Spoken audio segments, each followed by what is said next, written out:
President Trump at an October 18 meeting. Chris Klepanisipi for Shutterstock. Just when you think that President Trump cannot go lower, he goes lower. First, he managed to turn the deaths of 4 U.S. soldiers in Niger into a spectacle of narcissism. The victims included not only the dead soldiers, but also the president, who had to call the bereaved and offer his and the nation's condolences. "It's the toughest calls I have to make," the president said. "Actually, it's the toughest call a family ever has to receive." Then Trump said that President Barack Obama did not make such calls. He contrasted Obama's alleged indifference to the deaths of American soldiers to his own practice of making such calls. Trouble was, Obama did make such calls. Trump never misses an opportunity to take a cheap shot at this predecessor. Each time, Obama rises in stature and Trump descends. He is pretty close to the floor already. You will notice that everything so far is about Trump. He must have noticed too, because he's been on a roll. He then took another shot at Obama. He said Obama never called John F. Kelly after his son, First Lieutenant Robert M. Kelly, was killed in Afghanistan while on patrol in 2010.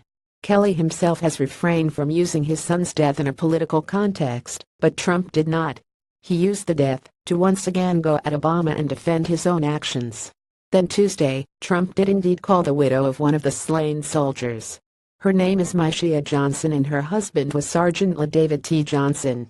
She is the mother of 2 children and is pregnant with a third. Trump reached her in a car and supposedly said that Johnson must have known what he signed up for.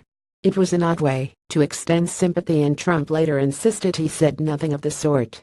A witness, Representative Frederica S. Wilson Fly, who was in the car at the time, also said she heard it. So did the sergeant's mother, another passenger in the car. It nevertheless remains possible that either Trump was misunderstood or that he failed to say what he meant to say. We all do that from time to time. And when we do, we offer our apologies. We concede that we might have been misunderstood, and we reiterate what we meant to say, what we should have said. Trump did not do that. Instead, he said his words were fabricated, and he dared Wilson to repeat her words. Trump does not possess an ounce of compassion. He is reptilian, knowing only to show his fangs, hiss and attack. This is why he mocked a physically disabled reporter for the New York Times, why he derided the heroism of Senator John McCain Rares, and why he dismissed the authenticity of the Khans, who had lost their son in Iraq. This inability to feel the pain of others, even to acknowledge it, is not a minor tick in an otherwise good man. It is the salient characteristic of a sadist, of someone so wrapped up in himself that he has contempt for victims. Trump's name for them is losers. They are the poor and the unlucky. They deserve what they get. Trump is not a conservative nor a nationalist nor some reality show creation. He is a mean SOB, base in his motives and cruel in his targets, and, until he won in November, unthinkable in American history, a brat in the Oval Office. He's not man enough to throw an arm around a grieving widow. He disgraces his office and will be remembered by history as a lout.